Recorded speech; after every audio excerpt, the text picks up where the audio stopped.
Assalamualaikum warahmatullahi wabarakatuh. Alhamdulillahirrahmanirrahim. Ya, insya Allah pada pagi hari ini kita akan mewawancarai Ah Ananda Permata Iman sebagai atau selaku Ketua Pemilihan Imam di Staya Sunnah.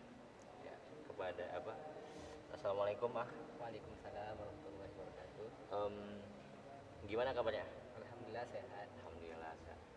Nah, jadi saya ingin mewawancara Nanda Ya, tentang em, apa namanya perimaman di Staya Sunnah ini. sistem imam di Iya, Stay. sistem imam Ya. di Staya Sunnah ini. Nah, jadi pertanyaan pertama, eh, kan kita banyak nih ngelihat orang-orang tuh kayak yang mau jadi imam tinggal jadi imam, Hmm. terus ya kayak nggak ngelihat persyaratan-persyaratan ataupun kriteria-kriteria imam gitu. Nah, kalau menurut gimana? Apakah semua orang itu bisa menjadi imam atau enggak? Ya, baiklah. Tentunya di dalam hal ini, di dalam agama Islam, di situ tidak semua umat Muslim ataupun seluruh orang-orang yang sholat itu bisa jadi imam. Tentunya kita memilih sesuai dengan persyaratan-persyaratan ya, sesuai dengan persyaratan. Yang pertama yaitu yang bagus bacaannya. Tentunya ini persyaratan tersebut di kalangan tulab ataupun kalangan mahasiswa di Stay As-Sunnah. Yang pertama itu masalah tajwid ataupun masalah bagusnya bacaan ketika dia membaca Al-Quran. Adapun untuk yang kedua, persyaratan yang mungkin kami terima yaitu hafalan ya. Setidaknya minimalnya orang tersebut, orang yang ingin menjadi imam, dia hafal mukoror Stay As-Sunnah. Adapun selanjutnya, tentunya di sini kami mendahulukan lebih tua semesternya ya, seperti abang-abang kelas, seperti semester 3, semester 5 dan ke atas dan seterusnya. Nah, inilah kami membuat persyaratan dan kami membuat jadwal untuk imam, terkhusus imam yang sholat jahriyah yaitu subuh, maghrib dan isya. Makanya di sini tentunya kita memperhatikan ya, kita tidak menerima sembarangan orang untuk menjadi imam ya. Apabila persyaratan-persyaratan tersebut tidak terpenuhi, makanya di sini kami menolak ya. Dan cukup banyak orang-orang yang ingin menjadi imam.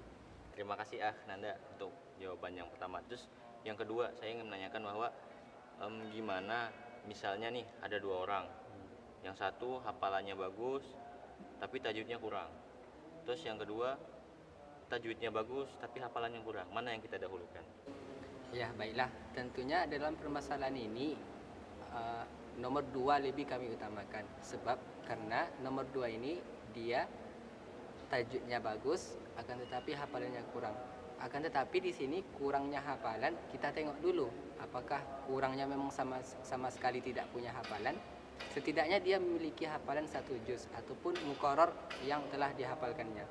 Kalau seandainya dia menghafal mukoror dan juga tajwidnya bagus, bacaannya lumayan bagus, ya kita terima dia untuk menjadi imam di Masjid Imam Syafi'i Staya Sunnah.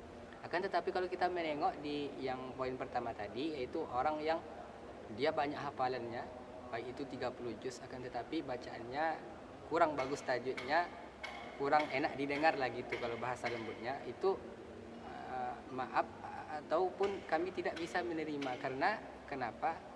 Kalau permasalahan tajwid ini dia lebih lebih lebih perlu diperhatikan, karena baiknya bacaan seseorang akan mendapatkan kekhusyukan bagi makmum, bagi orang-orang yang sholat di belakang imam tersebut. Akan tetapi kalau sebaliknya bacaan tidak jelas, apalagi tajwidnya kurang, itu akan mengganggu kekhusyukan makmum itu sendiri. Makanya di sini poin nomor 2 lebih kami jelaskan.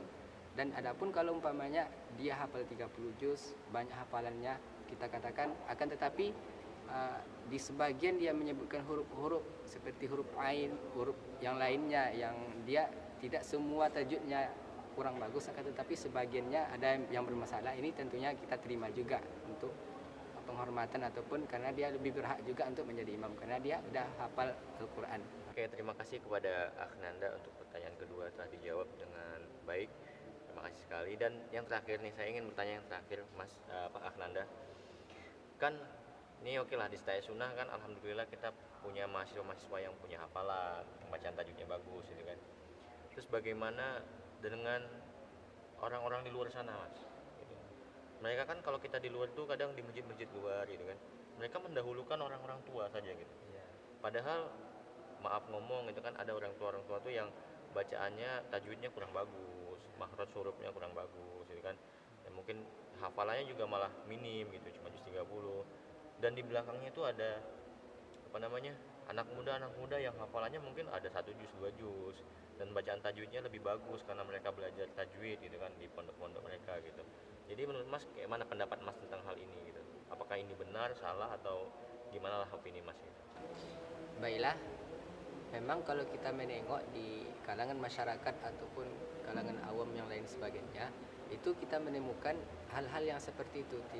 Tidak jarang kita temukan orang-orang tua yang menjadi imam, bahkan justru hafalan mereka ya yang minimnya, maafnya, dan juga tajwidnya yang kurang. Ini merupakan persoalan yang keliru sebenarnya ya, yang keliru terjadi di kalangan masyarakat. Tentunya di dalam masalah ini masalah ini menyelisihi yang namanya persyaratan ataupun syarat-syarat sah untuk menjadi imam ya. Yang pertama itu apa kata Rasulullah SAW? Aqra'u li kitabillah. Itu orang yang paham yang paham itu segi tajwidnya ataupun segi hafalan dan juga kepahamannya untuk di dalam memahami agama Islam. Itu yang kita dahulukan. Tentunya kalau ada makmum yang di belakangnya yang lebih bagus bacaan dan juga mempunyai hafalan, itu lebih kita utamakan sebenarnya. Akan tetapi di sini kita tengok di kalangan masyarakat itu sering yang menjadi imam itu kalangan orang tua. Memang masalah tua ataupun muda itu menjadi persyaratan, tapi itu persyaratan terakhir. Apabila persyaratan pertama dia bagus dalam bacaan, bagus hafalan, paham dia tentang agama Islam ini dengan seluk-beluknya, ditengok lagi dari sisi apakah hijrahnya itu lebih dahulu ataukah tidak.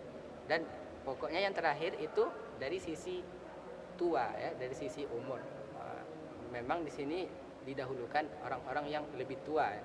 Akan tetapi kalau kita temukan di persyaratan pertama dan kedua di sini orang makmumnya lebih bagus, maka ini yang kita dahulukan.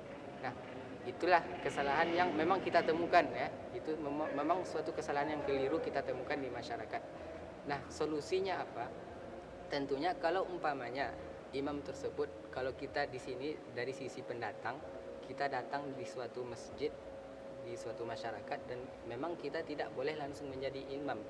Memang itu persyaratan karena orang yang di kampung itu lebih berhak untuk menjadi imam. Itu kalau di sisi kalau umpamanya kita tidak menjadi orang situ. Akan tetapi kalau makmumnya menjadi orang situ, orang yang menetap, maka di sini berhak dia untuk menjadi imam. Maka ini perlu adanya sosialisasi dengan pihak masjid, pihak BKM dan lain sebagainya untuk mengatur bagaimana cara persyaratan jadi imam dan siapa saja yang bisa untuk maju ke depan menjadi imam untuk memimpin sholat para jemaah. Karena imam itu sangat besar keutamaannya, karena kekhusyukan yang didapatkan oleh makmum itu berpengaruh juga kepada imam. Nah, mungkin itu saja jawaban dari saya.